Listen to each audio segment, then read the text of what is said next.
The Last of Us star Bella Ramsey has said in interviews that if there's one comic book character she wants to play, it's somebody that's a lot more complex and interesting than your typical comic book role.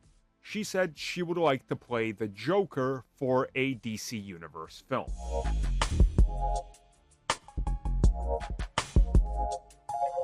So when it comes to The Last of Us, it's one of my absolute favorite recent TV series, and the two games are among my two favorite games of all time. I think she showed that she can act, and act tremendously when it comes to that type of setting and role and a complex character.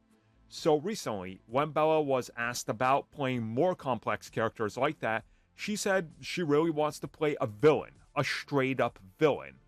And she says that when she looks at everything that's out there, the one character that appeals to her that she would love to play is the Joker. Something that's really interesting in that role is just how versatile you can be and how much you can flex your acting muscle. Now, of course, Joker isn't limited only to males. I've seen that, but there's been multiverse versions that are females. So, like, they've changed it up. And who knows what the DC Universe is going to do with James Gunn. Truth be told, I hope they don't do Joker, but you just know it's so tempting. It's so tempting. Even for James Gunn, you can't stop that temptation. Everybody wants to do and leave their mark on that role. So maybe she could get it. I mean, again, I think they got to differentiate the Joker in this compared to what we're going to get from the Batman franchise and more Joker films. So a woman, honestly, might be the way to go.